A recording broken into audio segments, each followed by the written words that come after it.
Hello and welcome back. I am so glad you're here with me on the Patient First podcast. Today, we are talking about my favorite ongoing topic that we do here on the Patient First podcast. If you're a regular, you know what that topic is.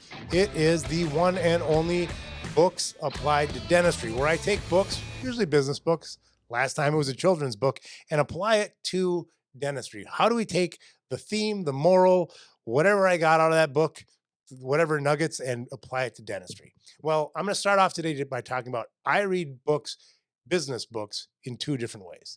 I either speed read them or I slow read them. And when I say speed read, I mean speed read. I've been an avid speed reader since I took a class when I lived in Belgium in second grade on speed reading, and I just ran with it.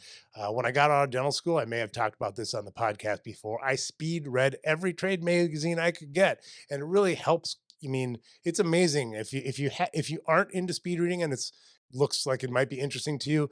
I'm sure there's a YouTube video. It's not hard. You just have to, it takes a little bit of training like in any other sport that you would do.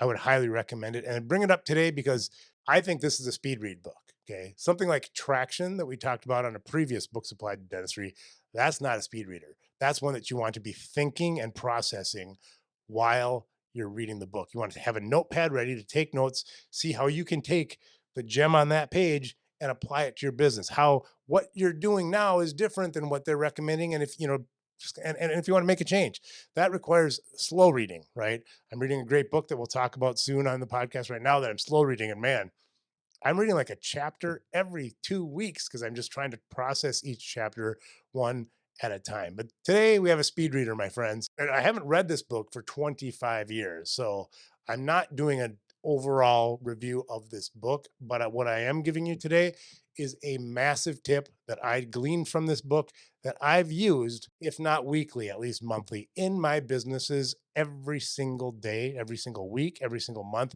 It's in the back, it's in my subconscious right now.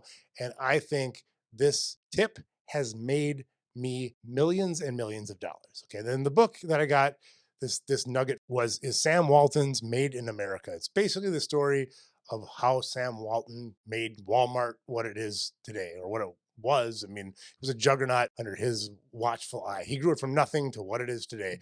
And this was the first business book that I think I ever read.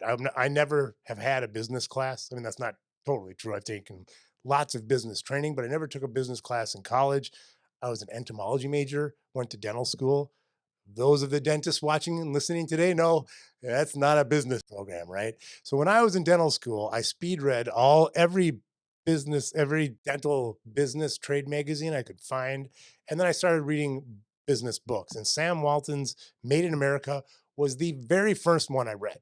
And it taught me a key point. And I call them North Star ideas because I'm from Minnesota, the North Star state, and these are guiding principles that you can use when you're having a difficult decision. You pull out a nugget and it tells you what to do, guides you through difficult times, challenging choices, and I'm going to give you one today.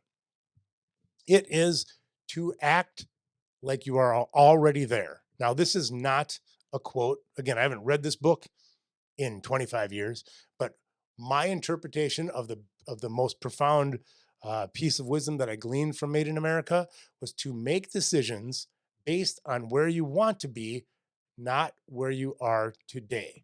This isn't a quote again. It's more of a mindset that I got from the book. But there's somewhere in the book, there's a quote that would be similar to this. It's to make decisions based on where you want to be, not where you are today. When making decisions for myself and my practice, I ask myself this question: in an ideal world, what would you do? This has led to me implementing a ton of technology, hiring people for the right seats, and frankly, a ton of success and millions of dollars. The very first time I can remember having leveraged this, I just bought my first practice and I was at a trade show trying to think, what do I want to bring into the practice? And I saw an on hold system. Maybe some of you who have a little bit of gray in your beard like me have one of these systems where when a patient would call your office, there wasn't cable, there wasn't internet phones at the time. It was the old school landline phones.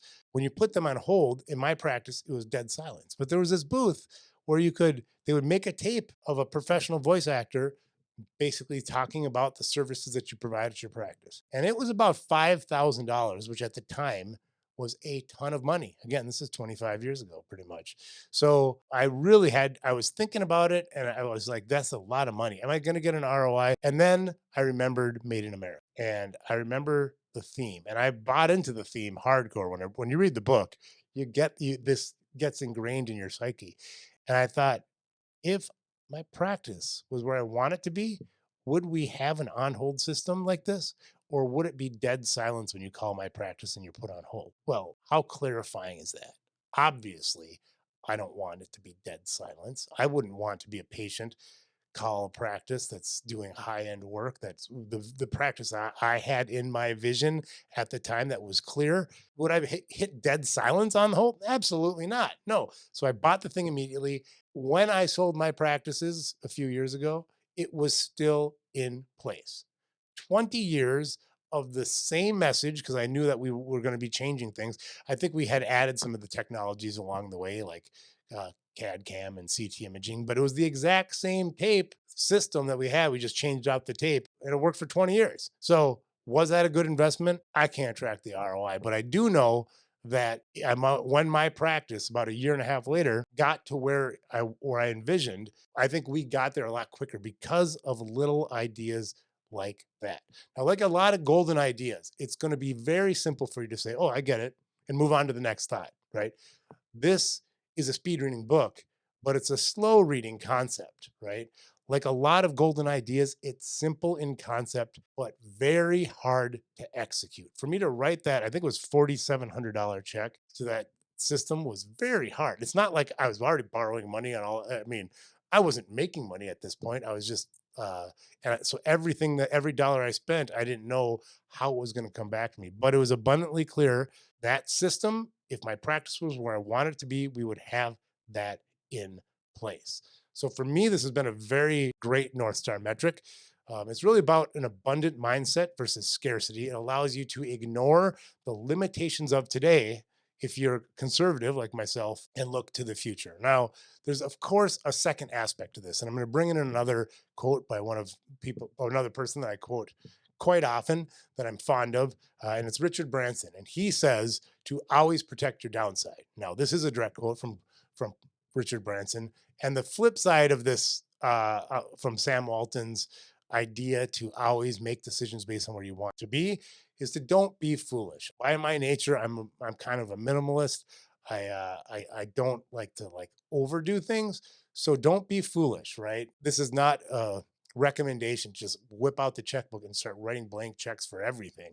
It's about if your practice was where you wanted it to be and you're protecting your downside, you're not being foolish with what you invest in, right? So bringing these two ideas together of always protecting the downside. What's the downside? $4,700. If I lost that $4,700, but we still had it on a hold system, was I going to be all right? The answer was yes, right? If, however, I wasn't going to be able to make the rent payment for the office because I spent that $4,700, well, then maybe it's time to delay on the on hold system at the time. Again, this is an archaic system, but hopefully you're thinking about something in your practice where you've made a decision that, what, now's not the time. But you look at your practice again and you know what? Maybe now is the time to get to where we want to be. Just don't be foolish about it. Protect your downside. And what's the best way to protect your downside? It's to start with the small things, right? Like refreshing your website, handling online forms, doing the things that we do within Tooth Apps, where you can literally switch your website for absolutely free and get all the technology you need, right? Before you go large and get into trouble. Because what happens as you start with the small things, the bigger things become smaller, right?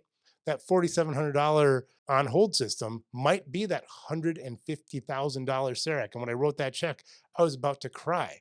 But I knew my practice was where I wanted to be 20 years ago. If my practice was where, would I be doing dentistry this way? Absolutely, yes.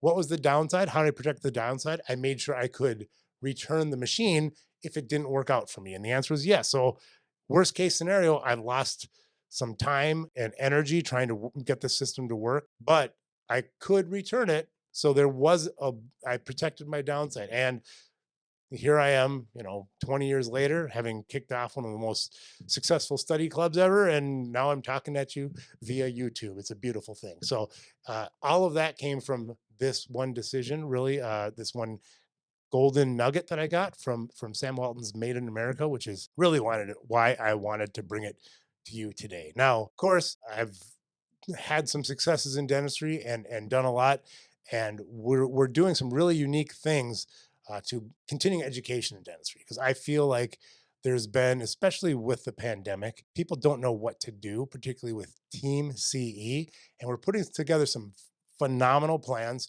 to make it just brain dead, easy, simple, no brainer to get all the CE that you want for you and your team in the most convenient way possible.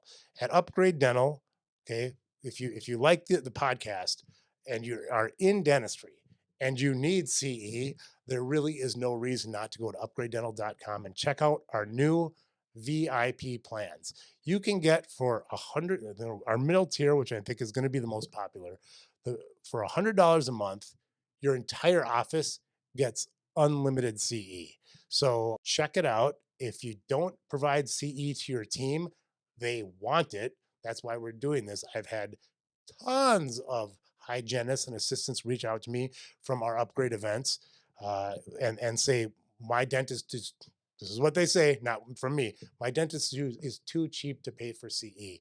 And guess what? I don't want to go to the local trade show and walk around and spend 3 days getting a CE credit or two. Absolutely not. No, just go to upgradedental.com for $100 a month.